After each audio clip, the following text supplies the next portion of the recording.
Alors, comme je voulais annoncer pour la suite de cette édition d'information, nous sommes avec Jacques Okwe, qui est un acteur politique. Avec lui, nous évoquons justement la nationalisation des entreprises. Est-ce réellement judicieuse de mener cette démarche? Et alors, voilà, donc si la régie est prête, nous allons pouvoir justement échanger avec ce dernier. Monsieur Jacques Okwe, bonjour. Oui, bonjour, monsieur Youssouf. Ouais, je tiens à rappeler que vous êtes du côté du Canada, hein, président à Montréal, si je ne me trompe. À Québec. Au Québec, très bien. Alors, Jacques Okwe, on vous sait assez engagé sur un certain nombre de questions politiques dans notre pays, mais pas seulement. Vous êtes aussi un économiste chevronné. Et avec vous, nous parlons aujourd'hui de cette question de nationalisation des entreprises gabonaises. Est-ce réellement judicieux de s'engager dans cette voie maintenant? Est-ce que les conditions sont réunies? Votre première réaction? Ben, écoutez, je pensais au départ que j'étais invité pour parler des assises citoyennes et patriotiques qui ont eu lieu à Paris du 25 mai au 1er juin. Mais c'est pas grave, on peut toujours évidemment traiter du problème de la nationalisation des entreprises au Gabon. Ben, je vous dirais que idéologiquement, mon mouvement politique, qui est celui du Rassemblement pour le peuple, est fondamentalement opposé à l'intervention tous azimuts de l'État dans l'économie et donc aux nationalisations qui sont l'une ou qui est ou qui sont selon au pluriel ou au singulier l'une des formes d'intervention structurelle de l'État dans l'économie pour évidemment influencer l'économie. Je pense pas que ça soit la bonne chose. Pourquoi? Parce que la nationalisation qui consiste à créer un monopole public va au fond conduire à une forme d'organisation du marché qui soit pas optimale pour les agents économiques. On le sait très bien que c'est le marché libre, notamment le marché de concurrence pure et parfaite, qui permet l'allocation optimale, efficace des ressources productives en termes de capital, qu'il soit financier ou physique, en termes de travail, en termes de progrès technologique et donc d'innovation. Et c'est le marché libre qui va permettre de booster la croissance économique comparativement à la nationalisation où l'État intervient. Et puis, monsieur Youssouf, souvenez-vous, avant les programmes d'ajustement structurel, les sociétés d'État qui prévalaient au Gabon avaient été mises en faillite par justement des Gabonais qui les ont mal gérés. Et si vous regardez un indicateur de la bonne gouvernance qu'on appelle la gestion publique, ou même encore l'efficacité gouvernementale, nous sommes à des scores de 12 à 16. Or, le score évolue de 0 à 100. 100, c'est le meilleur, c'est le plus mauvais. Mais nous sommes à 12 et à 16. Si je les regarde, je ne parle même pas de la corruption. Donc, revenir à ces nationalisations, aux sociétés d'État, c'est au fond miner le développement économique, le développement humain et même le développement durable du Gabon. Donc, idéologiquement... Monsieur Okwe, permettez-moi, mais certains analystes estiment quand même que à ce temps-là, il y a eu certainement des échecs, oui, mais l'économie semblait plus ou moins bien se porter. On avait des entreprises telles qu'Agro-Gabon qui avaient quand même fière allure, la SNBG aussi, et surtout que pour ces analystes, depuis la privatisation, le résultat est là, on n'a pas avancé de grand-chose. Pourquoi on n'a pas avancé? Là, je vais vous parler en tant que politologue, parce que le cadre institutionnel n'est pas bon. Vous pouvez prendre tous les bons programmes de développement, de gouvernance du pays, si le cadre institutionnel, c'est-à-dire le manque d'état de droit, le déficit d'état de droit, on connaît qui sont les criminels économiques et financiers du pays, qui ont géré les sociétés d'État. Est-ce qu'ils sont inquiéter une seule once? Pas du tout. Donc, si ce cadre-là, si on ne respecte pas les critères, je les ai ici, vous prenez l'index de l'émergence. Moi, je prends mes critères de gouvernance par l'index qui est l'indice composite de différents indicateurs de bonne gouvernance. Vous les prenez tous, nous sommes mal classés. En termes de corruption, en termes de climat d'affaires, en termes d'état de droit, nous sommes très mal classés. C'est pour cela que nous attendions du CTRI de procéder aux réformes institutionnelles et constitutionnelles optimales. Et c'est pour cela d'ailleurs que nous sommes allés à Paris pour penser, pour réfléchir sur un autre Gabon, un autre macro-environnement politique, économique, institutionnel, culturel, qui permettent le développement du Gabon. Et il faut entendre notre voix. C'est important. Si on ne passe pas par ces réformes institutionnelles, le Gabon ne pourra jamais se mettre sur le sentier du développement. Donc, que ce soit un système ou une structure de marché privé ou encore des sociétés privées ou des sociétés d'État, si le cadre l'environnement macro politique, macro, surtout institutionnel, macro juridique n'est pas optimal, nous n'irons nulle part, monsieur Youssouf. C'est là le gros problème du Gabon. Très bien, monsieur Okwe, mais est-ce que vous entendez aussi qu'il y a aussi la question de la souveraineté économique? Si les secteurs les plus importants de notre économie sont détenus par des entreprises étrangères, pour prendre le cas du manganèse par exemple, c'est quand même assez important, mais aussi dans le domaine des hydrocarbures, si ces secteurs-là ne sont pas détenus par l'État, est-ce qu'on ne prend pas ici un risque en termes de souveraineté économique? Mais ce n'est pas le rôle d'un État. La souveraineté économique, vous savez, ce que vous devez viser en économie, c'est l'efficacité allocative. Et ce n'est pas par l'intervention de l'État. On l'a vu avec l'ère Omar Bongo. Bon, les privatisations n'ont rien donné. Et donc, nous devons effectivement laisser l'économie se faire selon la loi de l'offre et de la demande. En tout cas, telle est mon idéologie, ma vision dans mon mouvement politique du rassemblement pour le peuple. Le rôle d'un État dans un pays, c'est de mettre en place les bases infrastructurelles et institutionnelles qui permettent justement le développement humain et durable du pays en termes de maximisation du bien-être des populations. L'État n'a pas vocation à aller faire du sucre ou à aller faire, et même pour le pétrole, on peut trouver des mécanismes de contrôle des volumes de production et des prix de vente. À l'intérieur même des sociétés, on peut installer, pourquoi pas, des personnes déléguées, envoyées par l'État pour procéder à ces contrôles-là, que d'aller dépenser des milliers de milliards de francs CFA, comme on l'a vu avec Kassala, alors que par la même occasion, on se plaint que l'économie gabonaise n'est pas diversifiée. Mais est-ce que cet argent n'aurait pas pu être investi, pas en tant qu'État, mais par des politiques du crédit, de l'encadrement, plutôt des politiques d'encadrement du crédit au secteur agricole, au secteur de l'élevage, aux routes et compagnie. Voilà les bases structurelles dont on attend de l'État. Bien, dernière chose, vous savez, quand un État nationalise, lorsqu'il veut donner l'accès généralisé aux biens et services publics, il y a en général deux notions qu'on regarde. La première notion, c'est celle de l'utilité collective du bien ou du service. Est-ce que le bien ou le service est utile pour la population, au sens que la population en a besoin pour son bien-être? Le deuxième critère, c'est si le coût d'accès aux biens est trop élevé. C'est pour cela que le privé, généralement, a du mal à produire des biens et services collectifs purs. Donc, si le coût est trop élevé, l'État va intervenir pour pouvoir, évidemment, rendre l'accès de ce bien qui était privé à un bien qui est public. Mais le cas du sucre n'est pas là dans ce cas. Les biens essentiels, c'est quoi? C'est la santé, c'est l'éducation, c'est évidemment des biens où l'État, mais là où l'État, on doit l'attendre, il n'y est pas. Regardez nos hôpitaux. Nos hôpitaux sont des mouroirs.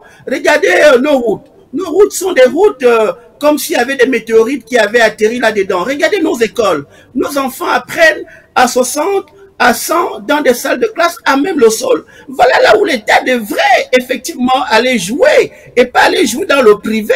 Et c'est la même erreur qu'ils ont faite avec le mécanisme de prix plafond. Ils vont dans des marchés libres imposer des prix plafonds de l'huile, du sucre. Et aujourd'hui, et j'avais fait un discours à l'époque, il y a à peu près 7 mois, où je disais que ça va créer des pénuries du produit. Ça va créer des marchés noirs qui vont faire exploser le prix du bien. Mais notre incompétent ministre en économie, qui comprend rien du tout à l'économie, il n'a jamais travaillé en économie, puisque agent d'achat des produits à Carrefour, et on lui donne la responsabilité de gérer un pays. Voilà qu'on se retrouve aujourd'hui avec des pénuries partout. Au lieu de jouer sur l'effet quantité, de booster l'entrepreneurship, de développer le marché intérieur par des politiques structurelles, ils font dans des effets prix, d'augmentation de taxation, de droits de douane. Comment voulez-vous que le Gabon, qui ne produit pas assez du sucre, puisse en importer suffisamment si on augmente les droits de douane qui viennent évidemment faire exploser le prix d'import de tels produits? Voilà les gros problèmes qu'on est. Alors, dans lesquels on se retrouve plutôt. On parle d'un investissement de plus de 749 milliards de francs CFA après le forum France-Gabon. Est-ce que vous pensez que ces investissements-là vont être beaucoup plus orientés vers des entreprises détenues par les Gabonais ou là, une fois de plus, comme vous le suggérez, ce sera orienté vers des privés? Ben, le Gabonais peut être également privé. Là. Il n'y a pas de bon, alors peut-être pas les privés, mais les entreprises détenues par des étrangers, principalement les entreprises françaises. Moi, je n'ai rien contre. Vous savez, mon modèle n'est pas hostile à quiconque. Les Français sont les bienvenus. Nous voulons simplement que les relations d'État à État soient respectées. Moi, je suis un mondialiste. Vous le savez, je suis un libéral. Est-ce que ça a été respecté il y a quelques années? Quand même, ces entreprises françaises, c'est pas hier qu'elles sont arrivées au Gabon. Ça fait très longtemps. Alors, est-ce qu'aujourd'hui, on peut continuer à faire confiance à ces entreprises françaises? Parce que d'autres pensent qu'il faut se retourner vers une approche beaucoup plus nationale. Bon, vous êtes beaucoup plus ouvert et libéraliste dans votre démarche. Est-ce qu'on peut continuer à faire confiance aux entreprises françaises? Mais écoutez, je vous dis que là-bas n'est pas le problème. On peut très bien doper l'entrepreneurship gabonais tout en invitant, dans le cadre de l'investissement direct extérieur, des entreprises étrangères. On ne va pas s'occuper de quiconque parce que tout ça va booster l'économie. S'il y a un Français qui veut venir investir, ben, s'il respecte effectivement le cadre réglementaire d'investissement, il n'y a pas de problème. Le problème est dans, évidemment, la gestion publique. Parce que ces entreprises françaises qui viennent, comme beaucoup d'autres, si elles ne payent pas les impôts, si elles ne respectent pas effectivement les normes en vigueur, là, c'est là où il y a le problème va surgir. Donc, je reviens encore à l'environnement institutionnel. On n'est pas là pour jeter l'anathème sur une entreprise française parce que ça peut être valable avec des entreprises américaines qui violeraient les normes en vigueur avec la complicité, justement, des fonctionnaires gabonais, de l'État gabonais. C'est pour cela que tant aussi longtemps qu'on n'aura pas aseptisé, on n'aura pas optimisé le macro-environnement institutionnel, celui juridique. Par exemple, là, vous voyez la gestion publique. Nous sommes à 12. La gestion publique renvoie à quoi? Mais ça renvoie à l'intervention, à l'implication du peuple dans la gouvernance du pays. C'est-à-dire même à mettre son regard sur les contrats publics. Bien, on a eu un cas. Ils sont allés en France il y a 2 semaines, au même moment que nous, on avait nos assises. Est-ce que le CTRI a fait part de l'Assemblée transitoire de ces marchés qu'ils sont allés donner aux Français? C'est là le gros problème. Parce que ça avait été les Américains, on aurait également pointé cela du doigt. Est-ce que ça a été respecté? Est-ce qu'il y a eu, évidemment, au niveau collectif à l'Assemblée nationale, des débats dessus? Est-ce qu'au niveau des appels d'offres, il y a eu concurrence? Est-ce que, voilà, c'est ça qu'il faut aller regarder. Parce que quand on va donner des marchés à X sans évidemment respecter la procédure d'appel d'offres en termes de concurrence, en termes de mieux-disant, c'est ça les problèmes institutionnels dont je parle.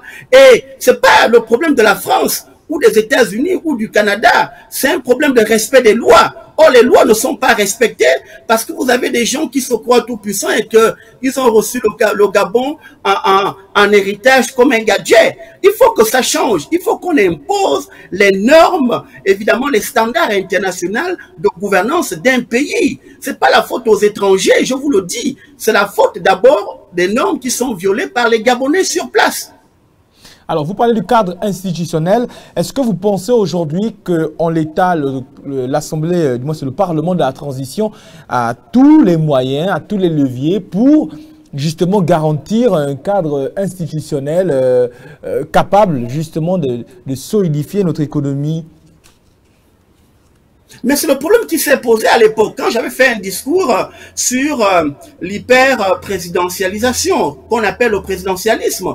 Parce que quand vous nommez des députés qui, au fond, auront une espèce de redevabilité vis-à-vis de vous, mais qu'attendez-vous de ces députés quant au débat franc, au débat démocratique, au débat intellectuel aussi, parce qu'il ne faut pas qu'ils soient simplement là-bas pour les salaires. Il faudrait qu'ils soient là-bas pour d'abord comprendre les dossiers techniques. Or, on sait que l'économie, la finance, la fiscalité, tout ça, c'est des problèmes techniques auxquels beaucoup ne peuvent même pas comprendre une once de quelque chose. Donc, qu'attendez-vous, monsieur Youssouf, d'un tel parlement transitoire s'ils ont été nommés, sur la base des critères d'aplaventrisme, de larbinisme ou encore de clientélisme politique. Donc, aucune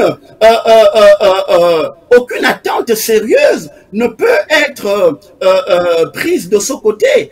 Mais malheureusement, ce qui est fait. Maintenant, il faut les exhorter à prendre de plus en plus part au débat et à dire véritablement ce qu'ils pensent quant au dossier du pays. Nous ne pouvons pas continuer encore à violer la procédure d'appel d'offres, à donner des marchés publics à n'importe qui. Je vous le dis, c'est pas un problème de la France, c'est un problème des normes au Gabon qui sont pas respectées depuis longtemps. D'où la violation de ces normes par tous les autres Gabonais. La maîtresse, elle vous dira, quand lui est place d'aller enseigner, elle va aller boire sa bière dans le bar du coin, l'infirmier va voler les médicaments à l'hôpital, le bibliothécaire au lycée d'État va voler les livres, aller les vendre à la gare routière. C'est ça, malheureusement, où ça conduit lorsqu'on est dans un déficit, effectivement, d'état de droit criant comme celui du Gabon. Alors, le Parlement de la transition, c'est pas pour maintenant que ça termine. C'est certainement la fin de la transition, bien évidemment. Alors, en attendant, est-ce qu'il n'y a pas aussi ici un message à adresser aux opérateurs économiques étrangers qui viennent au Gabon et qui sont tout de suite disposés à se laisser corrompre? Parce qu'il y a un corrupteur, mais il y a un corrompu, mais aussi un corrupteur. Derrière ça, est-ce qu'on n'a pas aussi cette absence de volonté réelle de ceux qui viennent investir au Gabon, que ce soit des Français, des Chinois ou de nos frères hein, sur le continent? Est-ce qu'ici, il n'y a pas une absence réelle de volonté de pouvoir être intègre dans la manière de fonctionner sur notre territoire pour ces opérateurs économiques? Ben oui, il faut leur envoyer un message fort. Mais vous savez, ce message fort n'aura de valeur que si, évidemment, l'on prêche soi-même par l'exemplarité.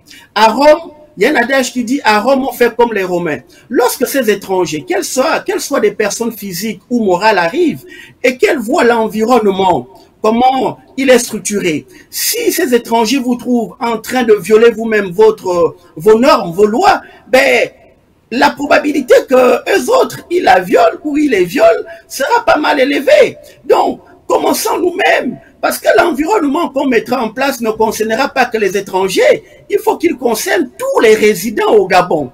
Qu'ils soient des Gabonais de souche ou des Gabonais d'adoption, que ce soit des personnes physiques ou morales, faisons du Gabon un état de droit fort. Vous allez voir que les étrangers, lorsqu'ils arrivent au Gabon, culturellement, en venant même depuis leur aéroport à l'étranger, ils sauront que, évidemment, au Gabon, ça ne blague pas. Parce que les Gabonais eux-mêmes respectent la loi. Mais si vous-même, vous ne respectez pas la loi, quand vous voyez des délinquants économiques et financiers, là, je viens de suivre le reportage sur les Nganga Gupta. Mais on sait très bien que les Nganga Gupta ont eu des intelligences dans le pays, en la personne du ministre actuel de l'économie, qui a fait un faux rapport au profit d'Olam qui spolie le Gabon. À quel moment Olam sera poursuivi devant les tribunaux? Ça, le peuple attend. Et c'est ça les gages aussi de l'état de droit qu'on doit mettre en place. À quel moment ce ministre sera interpellé pour intelligence avec l'ennemi? On va laisser des milliers de milliards à la France. Il y a 2 semaines, c'est même pas les mieux disants dans les dossiers pour lesquels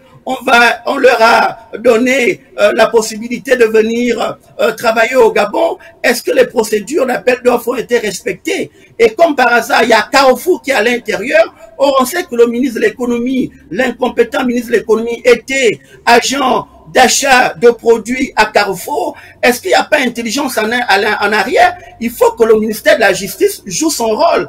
Qu'elle s'auto-saisit de ces dossiers-là pour commencer justement à envoyer ce message fort. Il faut alpaguer les gros poissons de la corruption. C'est comme ça qu'on tue la corruption. Parce que quand vous allez attraper les gros poissons, le peuple va prendre peur. Il se dira, ah tiens, on commence à arrêter tel ministre qui sont des voleurs, qui sont des corrompus. Donc, si mon tour arrive, il n'y aura pas de quartier pour moi, il n'y aura pas de pardon. Voilà comment on modifie, on lance des signaux forts, des messages forts au peuple et que l'on va détruire cette corruption pour mettre progressivement en place un état de droit fort. Il faut que le président de la transition soit fort là-dessus pour pouvoir, évidemment, donner l'espérance au peuple gabonais. Oui, on vous fait très engagé, Chrétien Kokoué. Alors, juste un mot vraiment pour la fin, mais très court, s'il vous plaît. Est-ce que, pour vous, la nationalisation des entreprises gabonaises, c'est un mirage dans la transition? Pourquoi ce serait un mirage pour l'instant? Parce qu'il n'y a pas de gage de confiance donnée par le CTRI. Ce dont j'ai peur, c'est que cette nationalisation nous conduise plutôt au placement des amis politiques. Parce que c'est aussi souvent un des objectifs inavoués de la nationalisation. On ment de dire au peuple que c'est pour la souveraineté économique de tel ou tel secteur, mais il y a longtemps que le Gabon aurait été souverain si véritablement on avait une vision. Donc moi, l'hypothèse la plus probable que je soutiens, et je finis là-dessus, c'est que ça va servir à placer dans le cadre du clientélisme politique, de la corruption, à placer ses amis politiques qui vont certainement soutenir la personne dans la conservation durable du pouvoir. C'est un sujet dense. Jacques Okoye, merci encore pour votre disponibilité. Hein. Je tiens à rappeler que vous êtes du côté du Québec et que vous n'hésitez pas à donner votre avis lorsque le besoin se présente. Merci encore, Jacques Okoye. Les bonnes suites de journée à vous du côté du Québec.